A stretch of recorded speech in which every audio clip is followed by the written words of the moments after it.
ನಮಸ್ಕಾರ. ಮನುಷ್ಯನಿಗೆ ಕಷ್ಟ ಬಂದಾಗ ದೇವ್ರು ಯಾಕೆ ಸೈಲೆಂಟಾಗಿರ್ತಾನೆ? ದೇವ್ರು ಯಾಕೆ ಮೌನವಾಗಿರ್ತಾನೆ? ದೇವ್ರು ಯಾಕೆ ಸಹಾಯ ಮಾಡಲ್ಲ ಇಮ್ಮಿಡಿಯೇಟಾಗೆ? ಗೊತ್ತಾ? ಈಗ ಮನುಷ್ಯನಿಗೆ ಕಷ್ಟಗಳು ಬರೋದು ಸರ್ವೇ ಸಾಮಾನ್ಯ.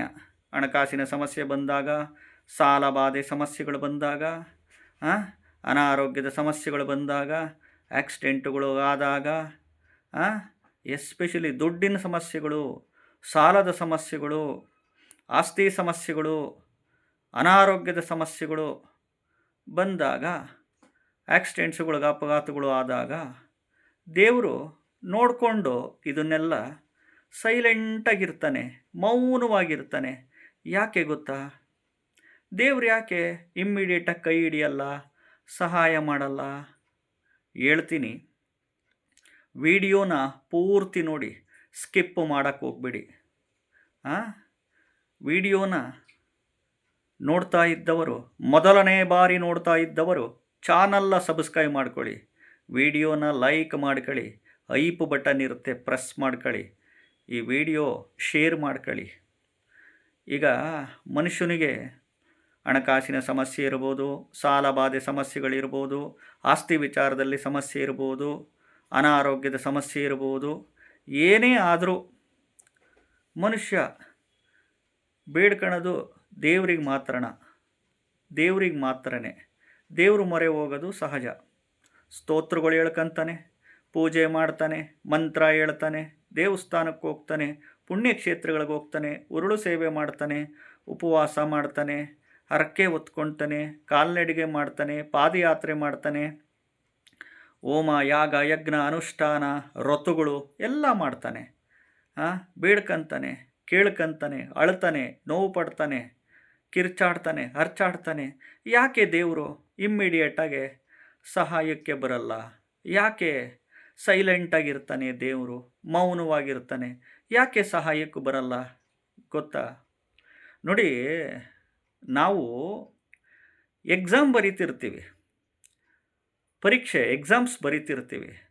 ಪರೀಕ್ಷೆಯಲ್ಲಿ ಎಕ್ಸಾಮ್ ಬರೆಯೋ ಸಂದರ್ಭದಲ್ಲಿ ನಮ್ಮ ಟೀಚರ್ಸು, ನಮ್ಮ ಲೆಕ್ಚರರ್ಸು ನೋಡಿಕೊಂಡು ಸುಮ್ಮನೆ ಇರ್ತಾರೆ, ಸೈಲೆಂಟಾಗಿರ್ತಾನೆ.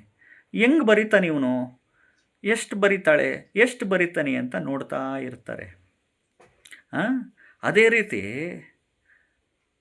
ಸೋಲಾರ್ ಸಿಸ್ಟಮಲ್ಲಿ ಬ್ರಹ್ಮಾಂಡ ಮತ್ತು ದೇವರು ಕೂಡ ನೋಡ್ತಾ ಇರ್ತಾನೆ.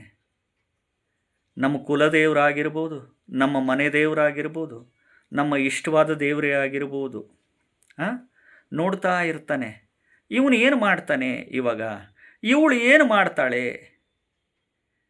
ಬೈಕಂತಾಳೋ ನನ್ನನ್ನು, ಹೊಗಳ್ತಾಳೋ ನನ್ನನ್ನು, ಏನು ಮಂತ್ರದಿಂದ ನನಗೆ ತೃಪ್ತಿಪಡಿಸ್ತಾಳೋ, ಸ್ತೋತ್ರದಿಂದ ತೃಪ್ತಿಪಡಿಸ್ತಾಳೋ, ಪೂಜೆ ಮಾಡಿ ತೃಪ್ತಿಪಡಿಸ್ತಾಳೋ, ಪುಣ್ಯಕ್ಷೇತ್ರಗಳಿಗೆ ಬಂದು ತೃಪ್ತಿಪಡಿಸ್ತಾಳೋ, ಹರಕೆ ಕಟ್ಕೊಂಡು ನನಗೆ ತೃಪ್ತಿಪಡಿಸ್ತಾಳೋ, ನನ್ನನ್ನು ಯಾವ ರೀತಿ ಸಮಾಧಾನ ಮಾಡ್ತಾಳೆ, ಯಾವ ರೀತಿ ಬೇಡ್ಕಂತಾಳೆ?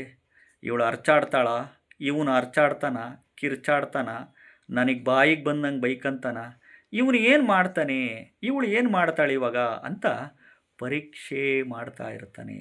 ಮೌನವಾಗಿ ಕೇಳಿಸ್ಕೊಂತಾ ಇರ್ತಾನೆ, ಸೈಲೆಂಟಾಗಿ ನೋಡ್ತಾ ಇರ್ತಾನೆ ಅಲ್ವಾ? ಖಂಡಿತವಾಗ್ಲೂ.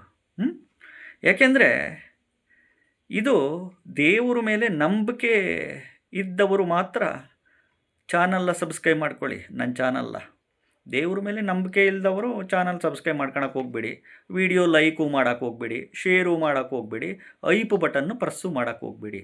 ದೇವ್ರ ಮೇಲೆ ನಂಬಿಕೆ ಇದ್ದವರು ಮಾತ್ರ ನನ್ನ ಚಾನಲ್ನ ಸಬ್ಸ್ಕ್ರೈಬ್ ಮಾಡ್ಕೊತೀನಿ ಅಂತ ಹೇಳ್ತೀನಿ. ವಿಡಿಯೋ ಲೈಕ್ ಮಾಡ್ಕೊತೀರ, ಐಪ್ ಬಟನ್ನ ಪ್ರೆಸ್ ಮಾಡ್ಕೊತೀರ, ಶೇರ್ ಮಾಡ್ಕೊತೀರ. ಇದಕ್ಕೆ ಪರಿಹಾರ ಏನಪ್ಪ ಅಂತಂದರೆ, ಬೆಳಕು ಬರೋವರೆಗೂ ಕಾಯಬೇಕು. ಒಂದು, ಹೆಚ್ಚಾಗಿ ಶಿವ ಸಹಸ್ರನಾಮ ಸ್ತೋತ್ರ, ವಿಷ್ಣು ಸಹಸ್ರನಾಮ ಸ್ತೋತ್ರ, ಲಲಿತ ಸಹಸ್ರನಾಮ ಸ್ತೋತ್ರ, ಕನಕದಾರ ಸ್ತೋತ್ರನ ಪಠಣೆ ಮಾಡ್ತಾ ಬನ್ನಿ. ನಮಸ್ಕಾರ.